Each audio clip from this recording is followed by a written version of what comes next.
up, guys? My name is Moses and you're watching Hooligan. So today I'm at Shapla Motors and I'm going to do a review on a Toyota Fielder, the Corolla Fielder from 2013. Sit back, relax, take a drink, and I hope you enjoy. Okay, guys, so I'm starting this review directly from the interior, and as you can see, the steering wheel is a nice to hold steering wheel. Okay, so as you can see, that's the speedometer.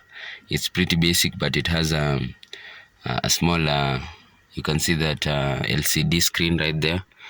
So this is the basic infotainment system you get from the Toyota factory. Those are your climate control, as you can see them, the knob, everything works in this car. So so this car comes in two trims.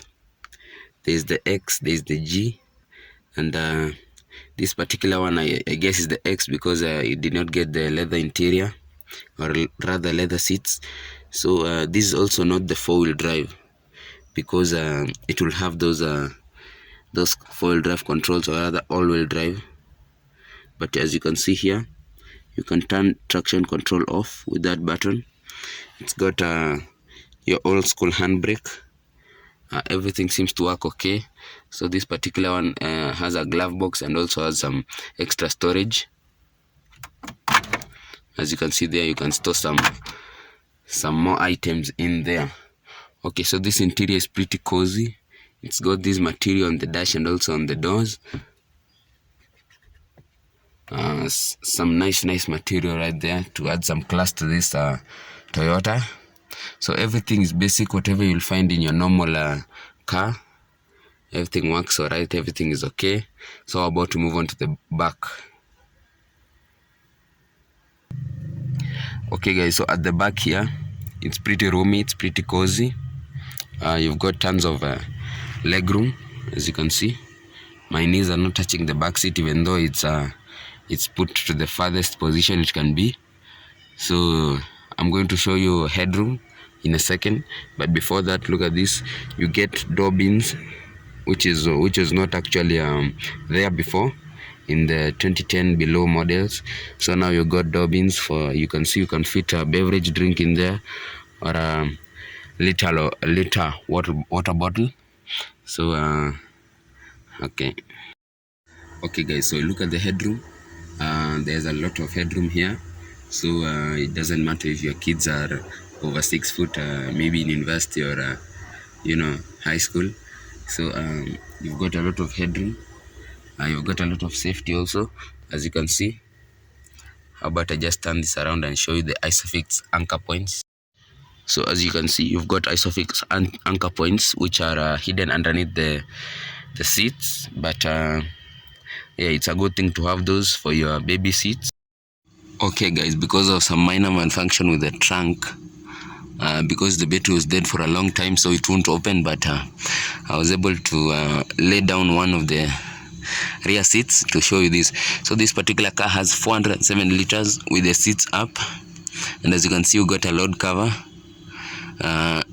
which actually it's pretty disadvantageous because you can't if you remove it, you can't put it under the floor because you can see its size. So this is your boot space in the Toyota Field.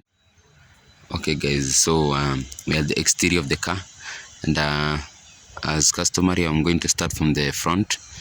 So as you can see, those are actually halogen lights, so they are not yet upgraded to LEDs. But if you do upgrade to the G edition, I believe you should get LED full lights. So as you can see, those are the vents into the radiator. Those are down there the air vents to the intercooler. These particular ones that are supposed to go also into an intercooler, or rather to the wheels, are actually fake, so cannot depend on those. So this is the front end of the Toyota Fielder, very similar to the Axio, which is right over there. And so what do you think of this front end? Put down in the comment section. This particular body style is actually upgraded, so it looks really good, considering all the previous fielders that came as a predecessor to this E160. So this particular car comes with alloy steel wheels, sorry, not steel, alloy aluminum wheels, and as you can see, they are pretty okay, they are pretty good looking. The front we have the usual, we have disc caliper brakes, and at the rear we have drum brakes. So as I go to show you a better angle of the side, so this is the side of this car. I have to say it looks pretty good. If you've seen other fielder models, I have to say this has to be the best looking out of all the predecessors, the E140, and there's another one after this, the E210, which I believe is not yet in Kenya but soon. So what do you think of the side? What do you think of that body line, the traditional body line that Toyota puts on its fielder? It's really nice looking. So onto the back, I have to say the good looks transfer all throughout this car. So as you can see, the trunk, it's really nice looking. That trunk opens up only to the windows. You can see no part of the body is touched.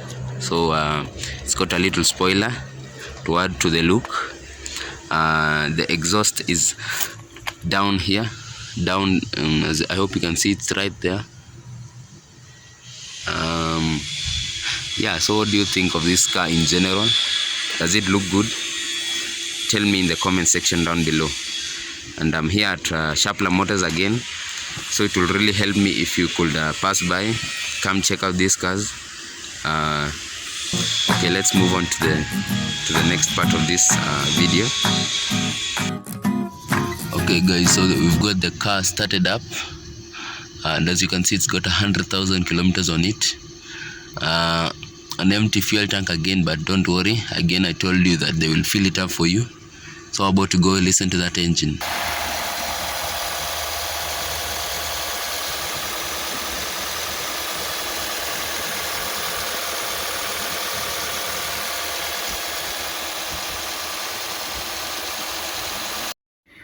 Okay guys, so we are at the engine, and this particular engine is a 1ZFE, which means that that's a 1.5 liter inline 4-cylinder petrol engine.